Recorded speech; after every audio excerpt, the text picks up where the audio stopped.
Hello दोस्तों, welcome back to my channel. तो दोस्तों, आज हम समझेंगे कि टेराफॉर्म की हेल्प से हम कैसे एक आउटपुट जनरेट कर सकते हैं और कैसे एक आउटपुट को प्रिंट कर सकते हैं।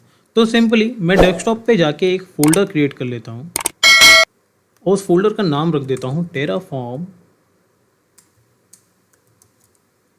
Azure -YT। और अभी आप देखोगे इस फोल्डर के अंदर कोई भी फाइल क्रिएट नहीं है। और यहाँ पे मैं अभी एक गिट बैश ओपन कर लेता हूँ। इसका यूज़ मैं बाद में बताऊँगा, अभी मैं इसे मिनिमाइज़ कर देता हूँ।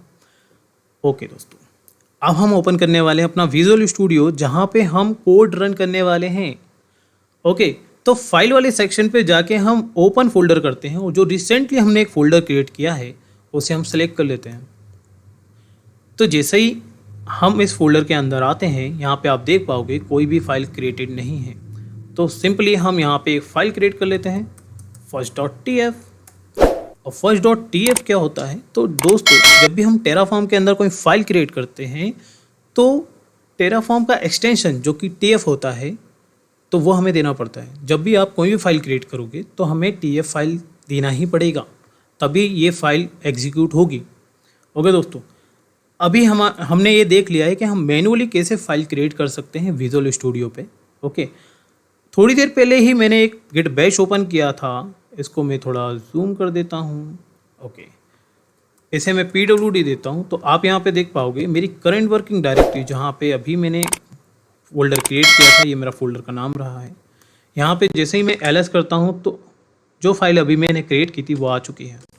अब अगर हमें CLI के थ्रू कोई फाइल क्रिएट करनी हो तो क्या करना पड़ेगा? सिंपल दोस्तों, टच के साथ फाइल का नाम और उसका एक्सटेंशन, जैसे ही मैं इसको एंटर करता हूँ तो यहाँ पे हमारी दूसरी फाइल भी क्रिएट हो गई है। अब हम इसे करते हैं ls, तो आप देखोगे फर्स्ट और सेकंड। तो ये तो मैंने CLI के थ्रू क्रिएट कर ली है फाइल। अब मैं इसे मिनिमाइज़ करता हूँ। यहाँ पे आप देखोगे विजुअल स्टूडियो में ऑटोमेटिक रिप्लिकेट हो चुकी है। ओके दोस्तों, तो अभी हमें सेकंड फाइल की कोई ज़रूरत नहीं है, तो इसलिए मैं इसको सिंपली डिलीट कर देता हूँ। ओके, फिर से ls करते हैं तो हमारे पास एक ही फाइल है। ओके दोस्तों, इसे क्लियर करते हैं, इसे मिनिमाइज़ करते हैं। अब हम चलते हैं अपने विजुअल स्टूडियो में। ओके, इसे ख़त्म करो। विजुअल स्टूडियो के अंदर हम काम क्या करने वाले हैं? तो सिंपल था दोस्तों, हम एक आउटपुट जनरेट करने वाले हैं और उस आउटपुट के अंदर हम हेलो वर्ड प्रिंट करने वाले हैं। तो first.tft फाइल के अंदर हम एक आउटपुट जनरेट करने वाले हैं। अब करना क्या होगा? सबसे पहले आउटपुट जनरेट करने से पहले हमें कुछ चीज़ें समझनी पड़ती हैं कि उसमें कौन से पैरामीटर लगेंगे, कौन कौन सी वैल्यू पुट करनी पड़ेगी जिससे हमारे एक आउटपुट जनरेट हो। तो सिंपल है दोस्तों, जब भी हमें कोई भी कोड रन करना होता है तो वो एक फॉर्मेट में होता है। वो फॉर्मेट मैं आपको बताने वाला हूँ। सबसे पहले आप लिखोगे वैल्यू ब्लॉक, और ब्लॉक के बाद होता है लेबल। अब यहाँ पे लेबल आपका एक भी हो सकता है, लेबल 2 भी हो सकता है, ऐसे करके आपको बहुत सारे हो सकते हैं। ओके, यहाँ पे आपका होता है कर्ली ब्रैकेट। कर्ली ब्रैकेट के अंदर हमें एक वैल्यू पुट करनी पड़ती है। ओके, वैल्यू के बाद उसकी आइडेंटिटी, कि भाई वैल्यू तो है, अब उसकी आइडेंटिटी क्या है? लेट्स से मेरा नाम गोपाल सोनी है, तो मेरी आइडेंटिटी क्या है? सोनी। अगर कोई पब्लिक में मुझे गोपाल के नाम से बुलाएगा तो हो सकता है पब्लिक में 10 गोपाल के नाम से हों, पर अगर कोई गोपाल सोनी बुलाएगा तो जाहिर सी बात है वो मुझे ही बुला रहा होगा। ओके दोस्तों, तो अभी मैं इसको लिख देता हूँ सोनी। ठीक है, तो अभी ये आप एक एग्जांपल समझ चुके हैं। ठीक है, अब मैं इसके कर देता हूँ कमेंट आउट, क्योंकि अभी हम आगे समझने वाले हैं कि आउटपुट कैसे जनरेट करेंगे। ठीक है, अब भाई सिंपल सा मुझे एक आउटपुट प्रिंट कराना है जो हमारा रहेगा हेलो। ठीक है, तो आउटपुट क्या हो गया मेरा? ब्लॉक, और लेबल क्या हो गया मेरा? हेलो। और इसके बाद मुझे कर्ली ब्रैकेट ओपन करना है। कर्ली ब्रैकेट के अंदर मुझे देनी है वैल्यू। अब वैल्यू क्या होगी यहाँ पे? अब मुझे प्रिंट क्या कराना है कि भाई, अब राइट सी बात है, कोई गोपाल सोनी चिल्लाएगा तो मुझे देखना पड़ेगा। तो वैसे ही मुझे यहाँ पे हेलो वर्ल्ड देना पड़ेगा, क्योंकि मुझे यहाँ पे उसको बुलाना है। ठीक है, तो यहाँ पे हेलो वर्ड मैंने दे दिया है। ठीक है दोस्तों, अब मैं करता हूँ इस फाइल को सेव। अब इस फाइल के अंदर जो कोड लिखा है वो प्रिंट कैसे होगा? इसके लिए हमें कोई टर्मिनल चाहिए। तो आपको विजुअल स्टूडियो के अंदर ये 3 डॉट के पास में आपको एक टर्मिनल दिखेगा। यहाँ पे आप एक न्यू टर्मिनल ओपन कर सकते हैं और जैसे ही टर्मिनल ओपन होगा आपका करंट वर्किंग डायरेक्टरी ओपन हो जाएगा। आप इसे एलएस करें, एलएस करेंगे तो आपने अभी जो रिसेंटली फाइल क्रिएट की है वो आ चुकी है। अब दोस्तों, अब इसे प्रिंट कैसे कराएं? तो टेराफॉर्म की कुछ कमांड्स होती हैं। तो सबसे पहले हम एक कमांड को समझेंगे, टेराफॉर्म प्लान। तो टेराफॉर्म प्लान क्या करती है? टेराफॉर्म प्लान फाइल के अंदर जो भी चेंजेस हुए हैं उसको प्रिंट कराती है।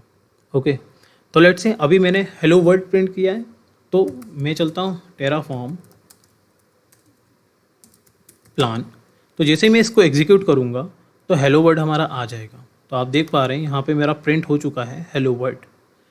ओके दोस्तों, अब मैं इस फाइल के अंदर कुछ चेंजेस कर देता हूँ, 1 2 3 4।